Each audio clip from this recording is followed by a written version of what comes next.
Hello student, good morning, Minake madam.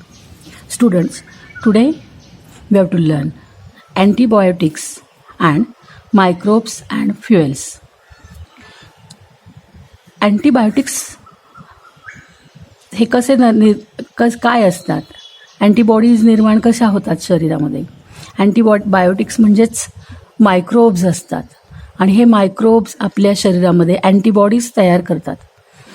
कुठल्याही एखाद्या आजाराला बरं करण्यासाठी त्या आजाराचा जो व्हायरस आपल्या शरीरामध्ये असतो त्याच्या विरुद्ध लढण्यासाठी आपल्या शरीरामध्ये अँटीबॉडीज तयार व्हाव्या लागतात. आणि त्या अँटीबॉडीज कोण तयार करतं? तर त्याच व्हायरसचे अँटीबायोटिक्स जे असतात ते तयार करतात. ते अँटीबायोटिक्स म्हणजे काय? तर microbes produce from different types of bacteria and फंगाय. Antibiotics हे जे आहेत वेगळ्या वेगळ्या डिफरंट टाईप्सच्या बॅक्टेरिया आणि फंगायपासून तयार केले जातात. बॅक्टेरिया आणि फंगाय हे दोघंही काय आहेत? मायक्रोब्स आहेत. विविध प्रकारचे जे जीवाणू म्हणजेच बॅक्टेरिया आणि फंगाय असतात त्यांच्यापासून जे अँटीबायोटिक्स मिळवले जातात ह्या अँटीबायोटिक्समुळे माणसाचे आणि इतर प्राण्यांचे अनेक रोग बरे होतात, कमी होतात. For example penicillin, cephalosporins, monobactams, bacitracins, erythromycin, gentamicin, neomycin, streptomycin, tetracyclines, vancomycin. पुन्हा एकदा आपण पाहूया. पेनिसिलिन, सेफेलोस्पायरिन, मोनोबॅक्टम, बॅक्टेट्रेसिन, एन्थ्रोमायसिन, जेंटामायसिन, निओमायसिन, स्ट्रेप्टोमायसिन, टेट्रासायक्लिन्स आणि शेवटचं व्हॅन्कोमायसिन. हे जे शब्द आहेत ते तुम्ही 4, 5, 6 वेळा वहीत लिहून काढा आणि ते तोडून वाचायचे. पेनिसिलिन, एथ्रोमायसिन असे तोडून वाचायचे म्हणजे ते पाठ होतात. तर हे काही उदाहरणं दिलेली आहेत अँटीबायोटिक्सची. असे हजारो लाखो अँटीबायोटिक्स आहेत. वेगवेगळ्या आजारांवरती वेगवेगळे अँटीबायोटिक्स तयार होतात. काय करतात हे? Use again different strain of gram. हे आपल्या शरीरामध्ये जे रोग असतात त्यांना बरं करण्यासाठी त्यांच्या अँटीबायोटिक्स हे आपल्या शरीरामध्ये काम करत असतात, त्यांच्या विरुद्ध लढत असतात. इथं अजून एक उदाहरण दिलेलं आहे बघा की रिफामायसिन हे जे अँटीबायोटिक्स आहे हे ट्युबरक्युलोसिस या आजारावरती काय आहे? उपयोगी आहे. ट्युबरक्युलोसिस म्हणजे टीबी म्हणजे क्षय रोगावरती रिफामायसिन हे अँटीबायोटिक्स उपयोगी पडतं. तर हे सुद्धा एक अँटीबायोटिक्स आहे बघा. तर अशा पद्धतीने अँटीबायोटिक्स हे सुद्धा मायक्रोब्स आहेत आणि हे मायक्रोब्स आपल्या जीवनामध्ये खूप मोठे काम करत असतात. जर अँटीबायोटिक्स नसते तर पृथ्वी तलावावरती जी लोकसंख्या आहे ती फार कमी झाली असती. कारण साथीचे आजार खूप येतात किंवा कुठलेही व्हायरल इन्फेक्शन होतं किंवा काही, तर त्याच्यामध्ये अँटीबायोटिक्स आपल्याला बरे करत असतात. त्यानंतर नेक्स्ट मायक्रोब्स बघूया आपण. Microbes and fuel. जे इंधन वापरलं जातं, जे लिक्विड इंधन असेल किंवा गॅसियस इंधन असेल, गॅसियस फ्युएल, लिक्विड फ्युएल, हे जे फ्युएल आहे इंधन, ते इंधनसुद्धा कसं मायक्रोब्सच्या साह्याने होतं तयार हे बघूयात आपण. एक मिथेन नावाचं इंधन तुम्हाला माहिती असेल. Methane is a gaseous fuel. तर मिथेन हे कसं तयार होतं बघा. Methane obtain by microbial anaerobic decomposition of urban agriculture and industrial waste. Urban agriculture म्हणजे शेतातला पालापाचोळा, नंतर इंडस्ट्रियल वेस्ट म्हणजे उद्योग कारखान्यामधलं जे वेस्टेज आहे हे यांचं डिकम्पोजिशन केलं जातं. डिकम्पोजिशन म्हणजे अपघटन, अनॲरोबिक डिकम्पोजिशन केलं जातं. आणि ते कोण करतं तर मायक्रोबायल म्हणजे मायक्रोब्स करतात. मायक्रोब्स हे अर्बन ॲग्रिकल्चर आणि इंडस्ट्रीयल वेस्टचं डिकम्पोजिशन करतात आणि त्यातून जो गॅस तयार होतो, निर्माण होतो, तो असतो methane gas. Methane gas obtain by microbial anaerobic decomposition of urban agricultural and industrial waste. Okay, हे झालं गॅसियस फ्युएल. आता मिथेन जसं मायक्रोब्सने तयार होतं आहे तसं इथेनॉल हे एक लिक्विड फ्युएल आहे. Ethanol is a liquid fuel. Ethanol कसं तयार होतं बघा, it is a clean smokeless fuel. हे स्वच्छ धूरविरहित असं फ्युएल आहे. म्हणजे हे जाळल्यानंतर धूर निर्माण होत नाही आणि म्हणून याला क्लीन फ्युएल असं म्हणतात. हे कसं मिळतं बघा, obtain during fermentation of molasses by yeast saccharomyces. Molasses जे आहे ऊसाची मळी, या ऊसाच्या मळीचं फर्मेंटेशन घडवून आणलं जातं. हे फर्मेंटेशन घडवून आणण्यासाठी कोणतं मायक्रोब्स वापरतात तर सॅक्रोमायसिन. हे आपण मागे सुद्धा एका ठिकाणी बघितलं होतं की ऊसाच्या मळीचं सॅक्रोमायसिस या ईस्टच्या साह्याने फर्मेंटेशन जर केलं तर इथेनॉल फॉर्म होतो. तर हा आहे इथेनॉल, हे लिक्विड फ्युएल आहे. तर अजून एक फ्युएल आहे बघा, हायड्रोजन गॅस.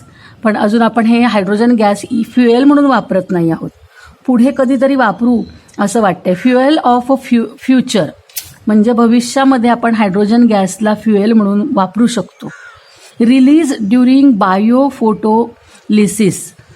हायड्रोजन कधी निर्माण होतो तर तो biophotolysis of water in which bacteria perform photo reduction. Hydrogen वायू हा कसा तयार होतो तर पाण्याचं, वॉटरचं बायोफोटोलिसिस होत असताना, वॉटरचं पाण्याचं प्रकाशीय क्षपण होत असताना, जैविक प्रकाश अपघटन होत असताना त्यामध्ये जे बॅक्टेरिया असतात परफॉर्म फोटो रिडक्शन. त्या बॅक्टेरियांचं त्या बॅक्टेरिया काय करतात तर रिडक्शन करतात, फोटो रिडक्शन करतात आणि हायड्रोजन वायू मुक्त होतो. म्हणजे पाण्यामध्ये जो हायड्रोजन वायू असतो त्या पाण्याचं बायोफोटोलिसिस होतं आणि हे बायोफोटोलिसिस होत असताना बॅक्टेरिया हे जे आहेत त्या पाण्यातल्या हायड्रोजनचं पाण्याचं फोटो रिडक्शन करतात आणि त्यातला हायड्रोजन वायू काय होतो मुक्त होतो. तर अशा पद्धतीने बॅक्टेरियाच्या साह्याने पाण्यातला हायड्रोजन गॅस वापरून काय करता येऊ शकतं तर फ्युएल तयार करता येऊ शकतं. तर अशा पद्धतीने आपण जर पाहिलं तर फ्युएल तयार करण्यासाठी मायक्रोबचा उपयोग होतो हे आपण बघितलेलं आहे इथे. आता ही डायग्राम बघा कसली दिलेली आहे. तर ही आणखीन एक बायोफ्युएल आहे. आपण gaseous fuel, ethanol, hydrogen gas ह्यांचा विचार केला तसंच एक खूप मोठ्या प्रमाणावरती बायोफ्युएल वापरलं जातं. तर बायोफ्युएल म्हणजे काय तर माहिती आहे तुम्हाला, गोबर गॅस वगैरे तुम्ही बऱ्याचदा ऐकलं असेल की गावागावामध्ये बऱ्याच ठिकाणी गोबर गॅस प्लांट उभारलेले असतात.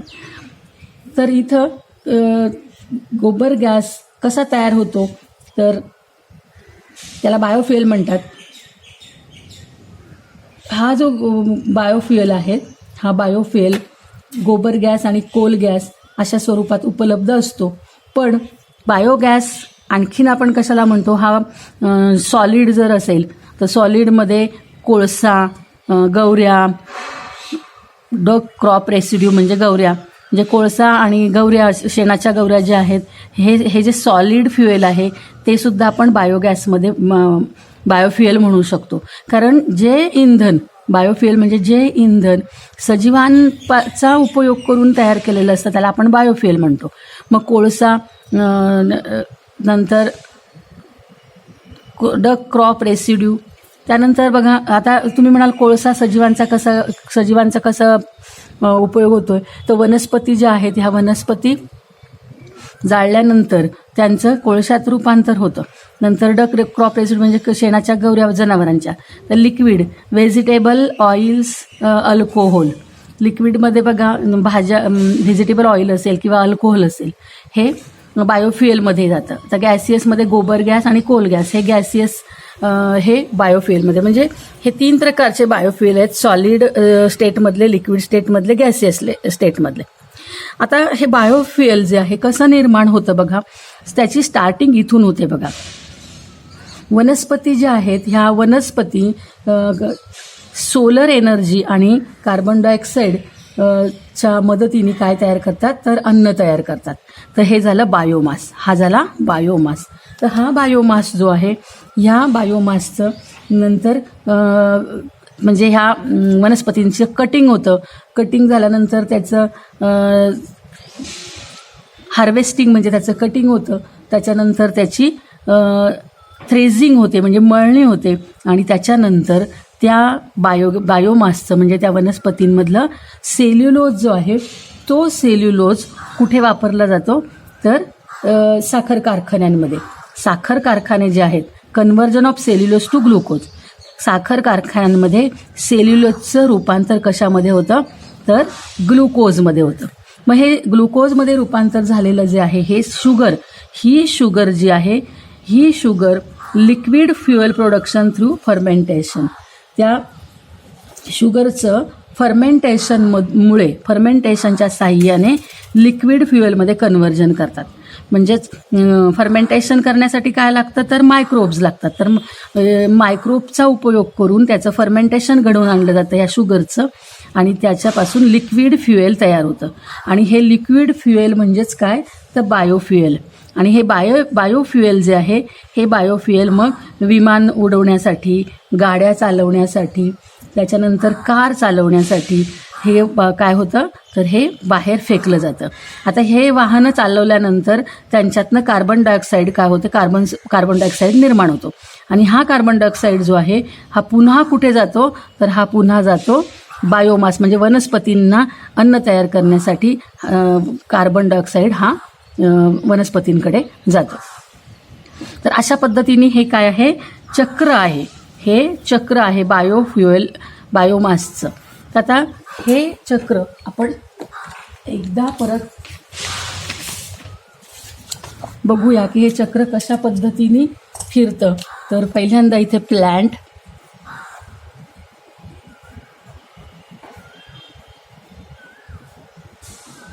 तर ह्या हे प्लांट काय करतं, तर याला आपण बायोमास म्हणूया.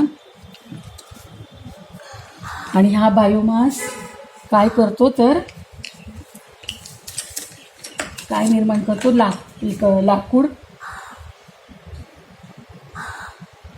हा बायोमास आहे.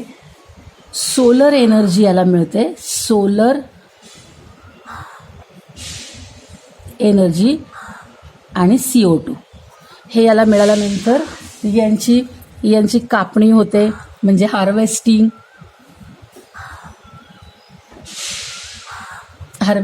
झाल्यानंतर त्याची मळणी होते. हार्वेस्टिंग झाल्यानंतर त्याची काय होते, मळणी होते. त्याला आपण काय म्हणतो, थ्रेशिंग.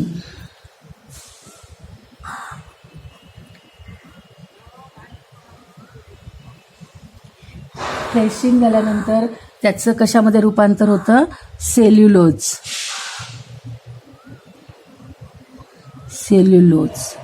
आता हे यातलं जे सेल्युलोज आहे, या बायोमासमधलं जे सेल्युलोज आहे हे सेल्युलोज कुठे वापरलं जातं, तर ते कारखान्यांमध्ये. समजा साखर कारखाना असेल तर ह्या साखर कारखान्यामध्ये ते वापरलं जातं.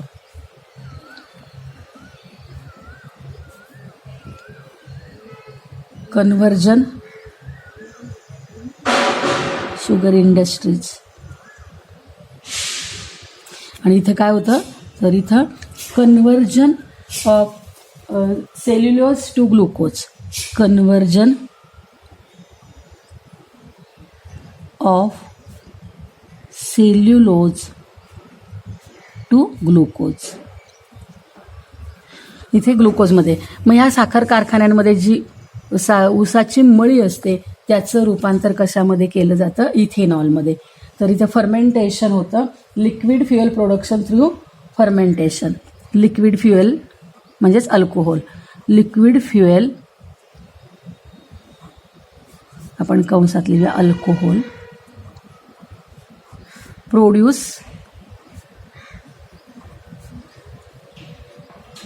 Through fermentation.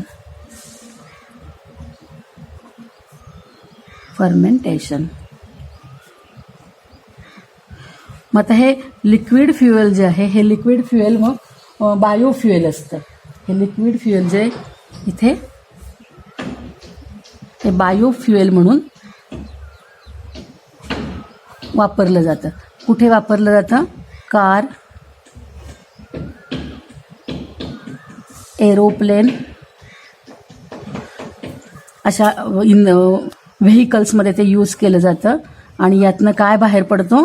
CO2. हा CO2 काय होतो मग? हा वाहनांमध्ये बाहेर पडणारा CO2 हा पुन्हा कुठे जातो? झाडांकडे जातो आणि झाडांमध्ये प्लॅन्टला फूड तयार करण्यासाठी मदत करतो. तर अशा पद्धतीने हे सायकल जे आहे, हे सायकल कंप्लीट होतं. अशा हे बायोफ्युएलचं. तर आपण बायोफ्युएल हा कसा मायक्रोब्स आहे ते पण पाहिलं. आता आपण बघूयात की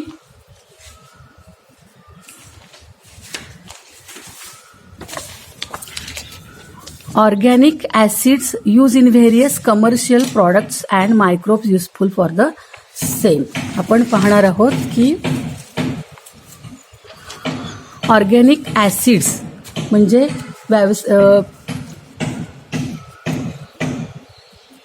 सेंद्रिय आम्ल. ऑर्गॅनिक ॲसिड्स म्हणजे जे सेंद्रिय आम्ल आहेत आणि ते जे कमर्शियल प्रॉडक्ट म्हणून वापरले जातात. तर त्यांच्यासाठी कोणते मायक्रोब्स उपयोगी येतात? बघा, sugar and beet molasses, ammonia, salt.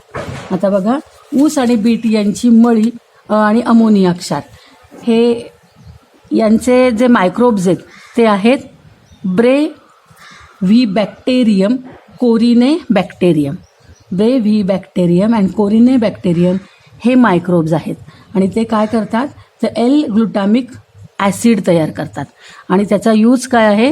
Production of monosodium glutamate, ॲजिनोमोटा तयार करण्यासाठी आपल्याला हे मायक्रोब्स उपयोगी ठरतात. हे मायक्रोब उपयोगी पडतात. हे जे ॲमिनो ॲसिड आहे, हे ॲमिनो ॲसिड म्हणजे सेंद्रिय आम्ल.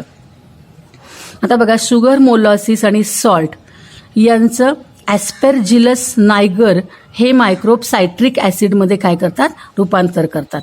बघा, हे glutamic acid, citric acid, gluconic acid, lactic acid, नंतर इटॅकॉनिक ॲसिड हे सगळे ॲमिनो ॲसिड्स आहेत, लक्षात ठेवा. आणि ह्या ॲमिनो ॲसिडला तयार करण्यासाठी हे मायक्रोब्स उपयोगी पडतात. हे याच्यापासून आणि हे त्याचे उपयोग आहेत. तर हा चार्ट पण खूप महत्त्वाचा आहे, लक्षात ठेवा. नंतर बघा, ग्लुकोज आणि कॉर्न स्टिप लिक्वेअर हे जे ग्लुकोज आणि कॉर्न स्टिप लिकर हे जे सोर्स आहे यांच्यापासून ॲस्परजिलियस नायगर नावाचा मायक्रोब जो आहे तो याचं फर्मेंटेशन करतो आणि ग्लुकोनिक ॲसिड तयार करतो. आणि ग्लुकोनिक ॲसिडचा उपयोग आहे production of minerals used as supplement for calcium and iron. Calcium आणि लोह, आयर्न भरून यांची कमतरता भरून काढण्यासाठी या मिनरल्सचं उत्पादन होतं. नंतर बघा, मोलॅसिस कॉर्न स्टिप लिकर. मोलॅसिस कॉर्न स्टिप लिकर याच्यामध्ये यांचं फर्मेंटेशन कोण घडवून आणतं? तर लॅक्टोबॅसिलियस आणि डेल ब्रुकी हे जे मायक्रोब्स आहेत हे मायक्रोब यांचं फर्मेंटेशन घडून आणतं आणि लॅक्टिक ॲसिड फॉर्म होतं. लॅक्टिक ॲसिडचा उपयोग काय आहे? तर source of nitrogen and production of vitamin. म्हणजे नायट्रोजन तयार करण्यासाठी आणि व्हिटॅमिनचं उत्पादन काढण्यासाठी लॅक्टिक ॲसिडचा उपयोग होतो. लास्ट बघा, मोलॅसिस कॉर्न स्टिप लिकर. मोलॅसिस कॉर्न स्टिप लिकरचंच पुन्हा ॲस्परजिलियस आणि इटॅकॅनियस हे जे मायक्रोब्स आहेत हे मायक्रोब्स काय करतात, त्यांचं फर्मेंटेशन करतात आणि इटॅकॉनिक ॲसिड फॉर्म होतो. त्याचा उपयोग कुठे होतो? पेपर, टेक्स्टाईल, प्लास्टिक इंडस्ट्रीज आणि गम प्रोडक्शनसाठी याचा उपयोग होतो. अशा पद्धतीने आपण वेगवेगळे मायक्रोब्स जे आहेत ते ऑर्गॅनिक ॲसिड्स तयार जे कमर्शियलमध्ये लागतात त्यांना तयार करण्यासाठी यांचा उपयोग होतो ह्या मायक्रोबचा. नंतर आपण बघूया substances obtain by microbial processing and their roles. म्हणजेच मायक्रोबायल प्रोसेसने जे सबस्टन्सेस तयार होतात तर त्यांचं कार्य काय आहे ते आपण बघूया. म्हणजे आता आपण इथे बघितलं वेगवेगळे ॲसिड हे मायक्रोबायल प्रोसेसने तयार होतात. तर त्यांचा काय उपयोग आहे? सायट्रिक, मेलिक अँड लॅक्टिक ॲसिडचा उपयोग आहे टू इम्पार्ट ॲसिडिटी. म्हणजे यांच्यामुळे आम्लता तयार होते, ॲसिडिटी मिळते आपल्याला. ग्लुटॅमिक ॲसिड, लायझिन आणि ट्रिप्टोफॅन यांचा या पदार्थांचा काय उपयोग आहे? तर प्रोटीन्स बाइंडिंग, प्रोटीनची बांधणी होते. नंतर नायसिन अँड नेटामायसिन यांचा काय उपयोग आहे? तर मायक्रोबायल रेजिस्ट्रेक्टर तयार होतं. म्हणजेच सूक्ष्मजीव प्रतिबंधक यांचा उपयोग, ह्या पदार्थांचा उपयोग आहे. नंतर ॲस्कॉर्बिक ॲसिड म्हणजेच व्हिटॅमिन सी, B12 आणि B2 हे अँटीऑक्सिडंट्स आणि व्हिटॅमिनचं काम करतात. म्हणजे हे जे पदार्थ आहेत ह्या आपल्याला अँटीऑक्सिडंट्स म्हणजे ऑक्सिडेशन न होण्यासाठी जे ऑक्सिडंट्स वापरले जातात ते हे काम करतात आणि व्हिटॅमिनचं, जीवनसत्वांचं काम हे करतात. नंतर बीटा कॅरोटीन, लायसोपिन्स आणि झॅन्थिन्स आणि ल्युटीन हे जे पदार्थ आहेत ते एडिबल कलर्स, म्हणजे खाण्याच्या पदार्थात आपण जे रंग वापरतो ते ह्या पदार्थांचा उपयोग आहे. नंतर पॉलिसॅकराइड्स आणि ग्लायकोलिपिड्स हे इमल्सिफायरचा रोल करतात. इमल्सिफायर म्हणजे तेल आणि पाणी एकमेकांमध्ये मिसळत नाही, मिक्स होत नाही. तर ते मिक्स होण्याचं काम म्हणजे अशा पदार्थांचं की जे तेल आणि वॉटर असतं, असे पदार्थ ज्यात असतात तर ते मिक्स होण्यासाठी जे पदार्थ उपयोगी पडतात त्यांना इमल्सिफायर म्हणतात.